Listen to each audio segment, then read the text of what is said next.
Are you looking for a way to dig into your world building for your story? Maybe you're stuck. Maybe you don't know where to begin. Maybe you have so many ideas you don't know how to organize them. Well, if you would like to bring your story world alive for your readers, then I recommend that you check out my world building workbook for fiction writers. Now available. It's at howtowritethefuture.com. Just head on over there, click sign up. Put your name and email, and there you go. That workbook will be delivered to your inbox straight away. Hey everyone, welcome back to another episode of How to Write the Future. I'm very excited to bring this interview to you today.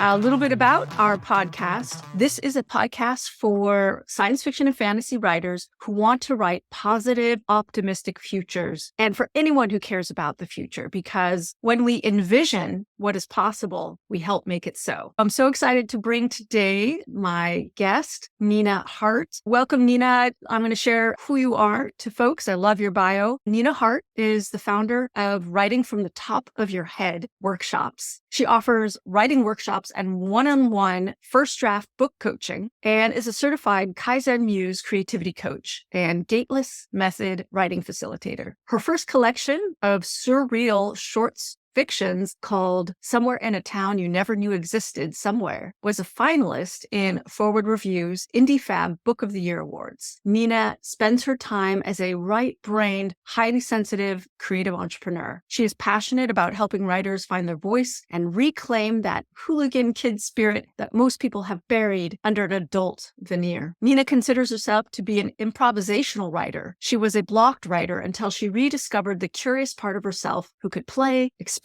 and explore. She offers online workshops, writing retreats, and one-on-one coaching. She plans to offer a facilitator training in the upcoming year, so stay tuned for that. So Nina, welcome. I love your bio. I love hooligan spirit, and I'm so excited to have a conversation with you today. I feel like we're cut from the same cloth with our playful energy and really belief in following the muse. So I know you gave me some awesome questions to ask you today, and I thought, well, let's just dive in. Oh, thank you for having me. I do feel like we are kindred spirits, so I'm really excited to have this conversation. I hope it helps some of your listeners. Absolutely. I see so many writers who are blocked by perfectionism or that whole, am I doing it right? Or just barreling forward and then sometimes getting experience from feedback that throws them for a loop and then shuts down their creativity, or writers who are just struggling all alone also and really are afraid to get feedback because of their tender heart, and their soul that they're putting into their work, or previous experiences of being criticized about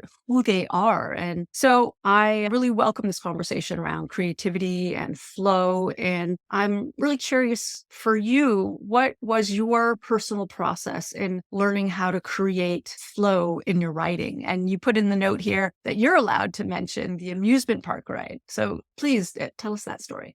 Yes, thank you. Thank you so much. So much food for thought there. But I am one of those writers who, through the practice of perfectionism, got myself a little stuck and had so many qualifications I had to pass through in order to be a quote unquote writer. And I would go to writing classes and leave feeling so bad about myself. And even if people weren't criticizing my writing per se, I would still have a very loud inner critic that would, make me really not want to write, because who has fun writing if they're attacking their work or if they're in fear? So I decided I would go back to beginner's mind. I would stop taking classes. I would throw out all of the rules. The hooligan got to come into play at that time. My inner teenager or troublemaker, I decided to unlearn everything I had learned about writing and relearn to create and write in my own way. And that was a process. I went over and over certain prompts that I'd received from a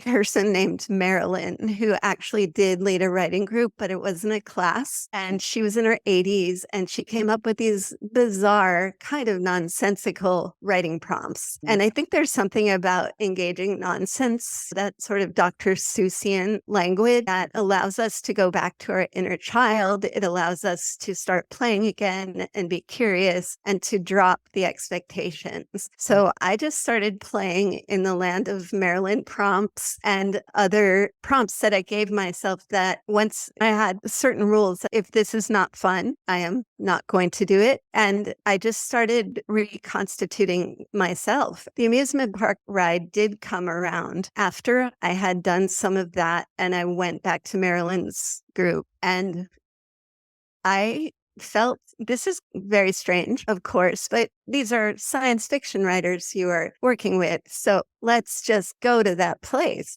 Yeah, go there, go there. Go there, going all the way. So I felt the top of my head open. It's the only way I can describe it. In Marilyn's class, I felt like finally I was not censoring what was coming through me. I was embracing it and curious and happy about it. And with every prompt, say it was a 10-minute prompt, I felt like I was like strapping into a little amusement park ride and going, I wonder where we're going to go now. And like an astronaut, I would just go around the circle. And then at the end of the 10 minutes, plop, I would be back and I would be like, what was that? Kind of in the vein of an improviser where you say yes to everything. And after the improv is over with your partners, you don't remember what you just did until you reflect back on it, because you're so in the moment. And that's kind of part of how I reconstituted my writing process. Oh, that's so beautiful. Your courage, the wonderment that you brought, and also that rule of it needing to be fun. I just love that. If there was one rule I could offer all writers, and it sounds like you too, it's like, only do it if it's fun. And even the hard stuff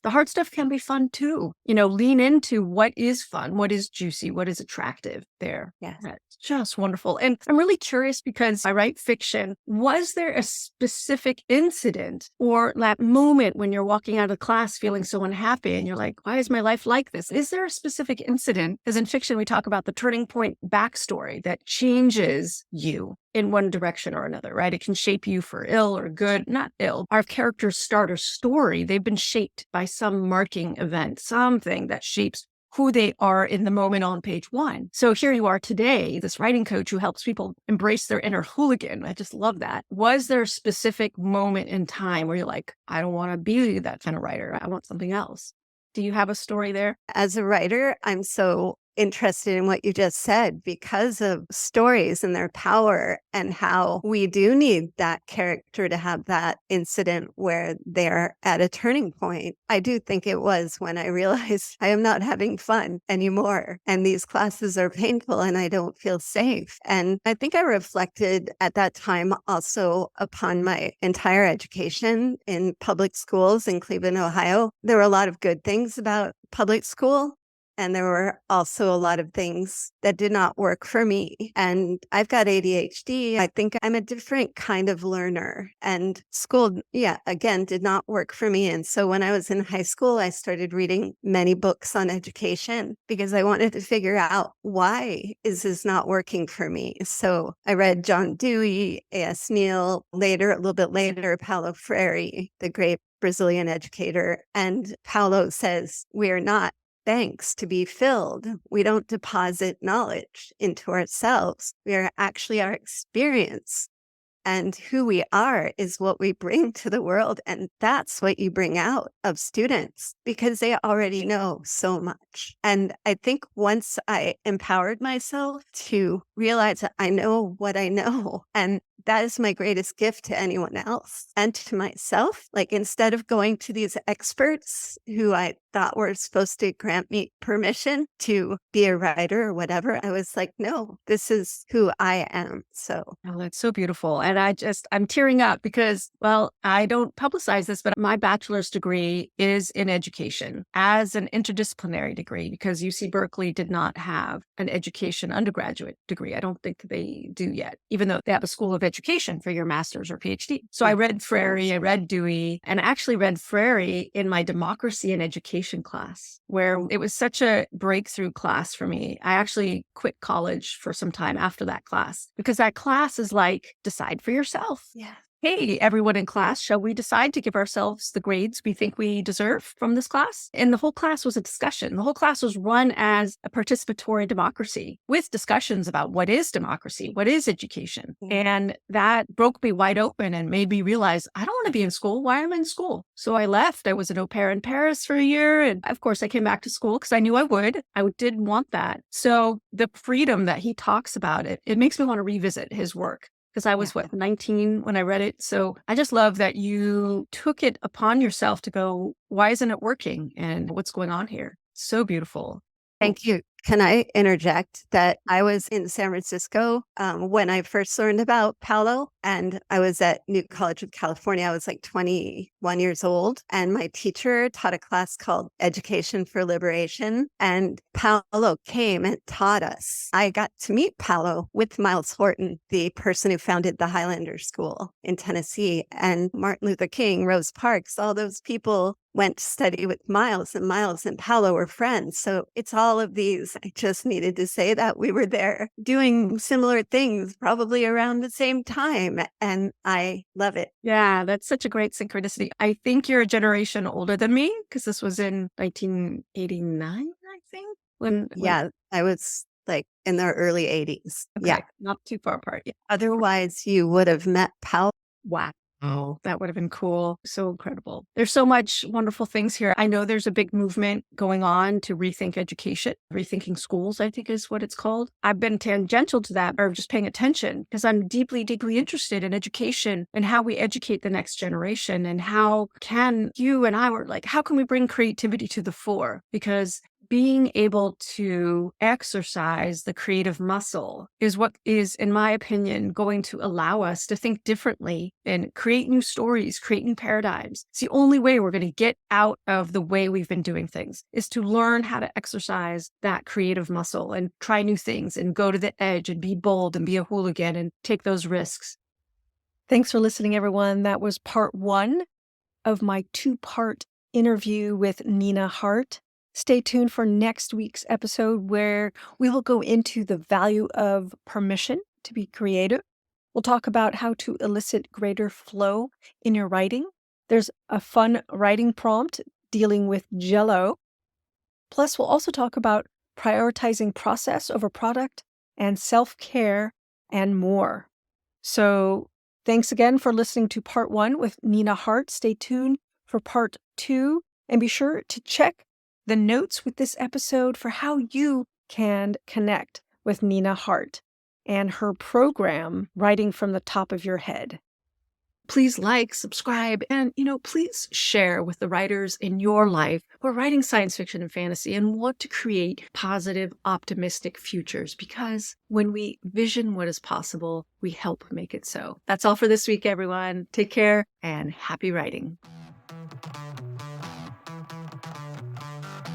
If you have any questions you would like me to feature on an upcoming episode of How to Write the Future, please write me. Let me know. I'm on all the socials. I have a contact form on my website, howtowritethefuture.com. Your question can be featured on an upcoming episode. Thank you so much, everyone, for listening to my podcast.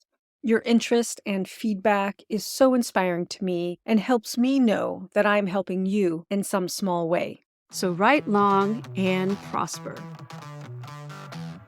Are you stuck and overwhelmed by world building? Then check out my new world building workbook for fiction writers. It will help you brainstorm your way through all the challenges. It will help you bring specifics and clarity so that your book will come alive and your reader will feel immersed in your story world. When your reader is immersed, they don't want to leave your story world, and they will read on into the night and wait for the next book and bug you for the next book. If you would like to bring your story world alive for your readers, then head over to howtowritethefuture.com and sign up for yours today.